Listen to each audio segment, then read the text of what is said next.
Hoje em dia, podemos dizer que, diante das circunstâncias no mundo que vivemos, podemos usar, inclusive, a frase de Rui Barbosa, um homem não crente, mas que disse que por causa de crescer a injustiça, ia chegar o tempo em que ia rir-se e as pessoas iam ter vergonha de ser honesto.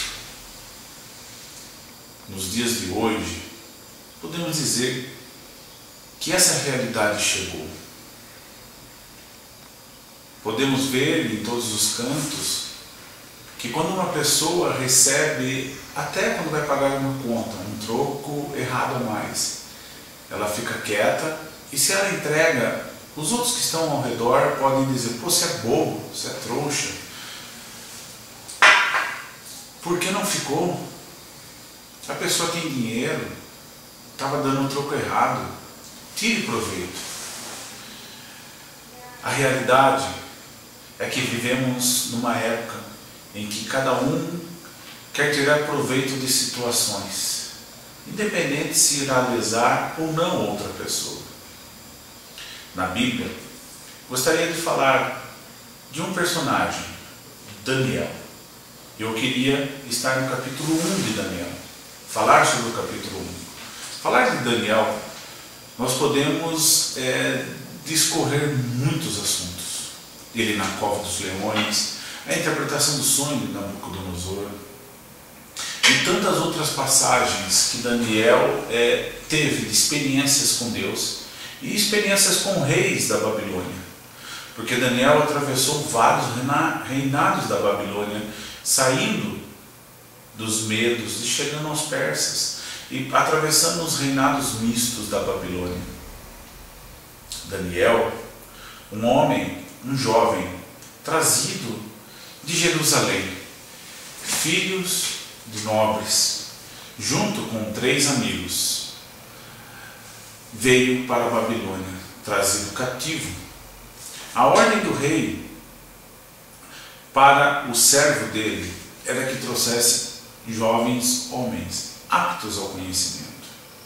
E veio esses 4 jovens. Quando Daniel, junto com os amigos, veio trazido cativo, ele poderia pensar: o Deus de Jacó, o Senhor dos exércitos, não nos guardou. E nós fomos levados cativos ao cativeiro, à Babilônia, para servirmos de escravo no palácio do rei Nabucodonosor. Mas Daniel, ao chegar no palácio, ele não deixou-se levar pelas circunstâncias. Ele continuou íntegro, chegando ao palácio do rei.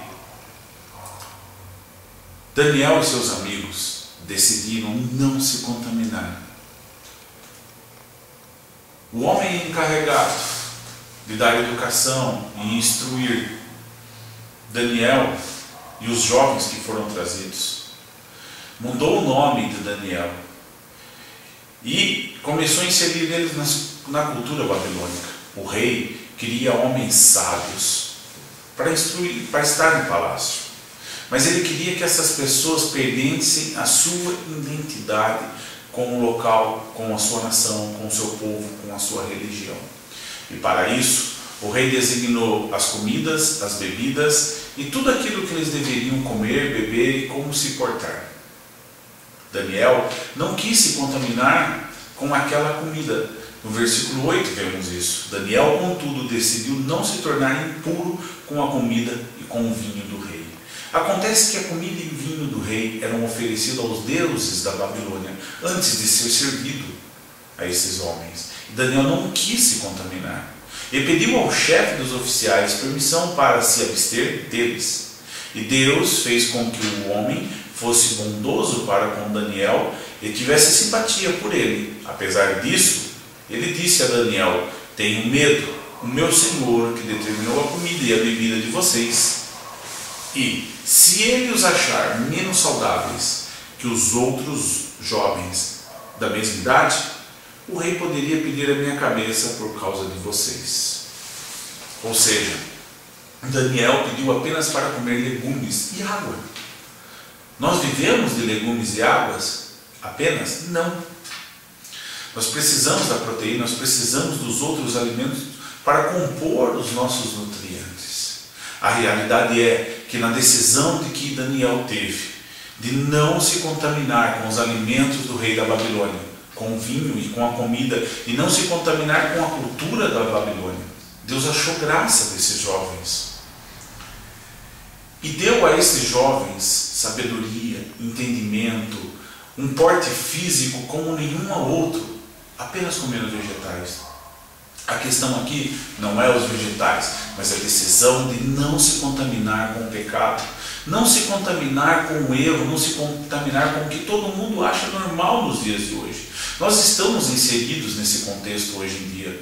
Todos os momentos nós somos questionados de por que não aceitar isso ou aquilo, ou somos levados por causa da política, por causa da economia, ou por causa da necessidade de termos lucro e podermos alcançar as nossas vidas financeiras abastadas, diante de situações que nos provam se somos íntegros ou não diante de Deus. Será que somos? Será que estamos dispostos a não nos contaminar com o mundo? Será que estamos dispostos a negar aquilo que nos é dado do melhor? Porque aquele alimento, por ser servido, por ser oferecido ao Deus da Babilônia, era o melhor. Eram as melhores comidas, era o melhor vinho, era o melhor tudo. E foi dado a esses jovens. E esses jovens negaram aquele melhor, porque não queriam entristecer o Deus que eles serviam, aquele mesmo Deus que permitiu que esses jovens fossem levados cativos. Mas esse Deus é o Deus que faz a diferença de quando desejamos servir a Deus, de quando desejamos nos tornar íntegros diante dele. E a história de Daniel e os jovens que estão ali, nós já conhecemos.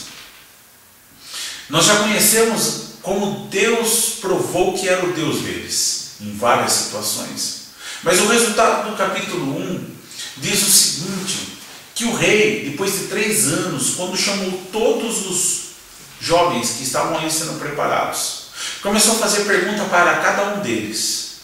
E no versículo 18 que eu quero ler para vocês, diz assim, ao final do tempo estabelecido pelo rei, para que os jovens fossem trazidos à sua presença, o chefe dos oficiais o apresentou a Nabucodonosor. O rei conversou com eles, e não encontrou ninguém comparável a Daniel, Ananias, Misael e Azarias. De modo que eles passaram a servir o rei. O rei lhes fez perguntas sobre todos os assuntos que exigiam sabedoria e conhecimento. E descobriu que eram 10 vezes mais sábios do que todos os magos e encantadores do seu reino. Mas, como isso aconteceu? Acontece que quando nós decidimos servir ao Deus o Todo-Poderoso, eu e você alcançamos graça da parte dele. Deus fala que o princípio da sabedoria é o temor a ele. Quando nós tememos o Deus Todo-Poderoso, Deus dá sabedoria. Deus é a sabedoria. Para ele não existe nada difícil. Para ele não existe situação em que ele não saiba. Tudo ele sabe porque tudo ele criou, tudo ele formou e ele revela aos seus.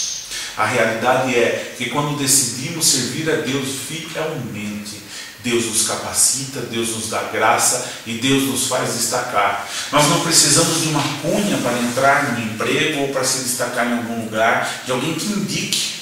Nós não precisamos de situações ou de passar por cima de pessoas. Nós não precisamos de armar circunstâncias para que as pessoas nos descubram. Nós não precisamos de forma alguma ceder ao pecado para que possamos alcançar o sucesso, nem ceder à corrupção, tema tão falado nos dias de hoje devido à política. Não precisamos nada disso se decidirmos sermos íntegros diante de Deus. Deus irá nos dar a graça dele e através disso seremos destacados para a glória do nome do Senhor. É o que o versículo 17 diz, antes do versículo que eu li o 18. A estes 4 jovens Deus deu sabedoria e inteligência para conhecerem todos os aspectos da cultura e da ciência. E a Daniel, além disso, sabia interpretar todo tipo de visão e sonhos. A estes 4 jovens, Deus deu. É Deus quem dá. Nós não dependemos de homens, nem de circunstâncias. Quando decidimos ser fiel a Deus, Deus nos honra. Quando decidimos falar não ao pecado, Deus nos honra. Quando decidimos falar não à iniquidade, Deus nos honra. Quando decidirmos ser a luz do mundo e o sal da terra, Deus nos honra. É Deus quem nos dá sabedoria e inteligência para conhecer todos os aspectos da ciência e da cultura. É Deus quem nos faz ser mais que vencedores. É o Senhor quem nos levanta e nos coloca num alto retiro, porque conhecemos o nome dele, assim diz os Salmos, assim diz a palavra. É Deus que nos faz nos destacar, que venhamos sim a ser destaque neste mundo tenebroso, nesse mundo onde o pecado impera, onde já é vergonhoso ser honesto, mas que sejamos conhecidos, porque somos servos do Deus de Jacó, do Rei dos Reis e Senhor dos Senhores. Não ceda à iniquidade, não ceda ao pecado, não ceda às situações que vão contra a palavra de Deus, porque se você escolher ser fiel a Deus, Deus irá te exaltar no seu tempo determinado. É no tempo determinado. Esses jovens foram zombados pelos outros, com certeza. Esses jovens tiveram os problemas de escolher não se contaminar, enquanto todos comiam e bebiam e se alegravam com as ofertas, com a comida, com tudo que o rei mandava. Esses jovens comiam vegetais e bebiam água. Esses jovens não se misturavam nas noites de orgia, de pecado e de iniquidade. Esses jovens escolheram servir a Deus única e exclusivamente. Esses jovens, mesmo distantes de Jerusalém, do templo do Deus vivo, ali de servir a Deus no templo, eles continuaram servos fiéis. Que nós possamos resplandecer a glória de Deus, possamos ser realmente a luz do mundo e o sal da terra, e que Deus possa mostrar ao mundo, através das nossas vidas, o que Ele pode fazer para um servo fiel, íntegro e corajoso para desafiar as circunstâncias. Creia nisso, meu irmão, porque Deus irá fazer diferença através da sua vida.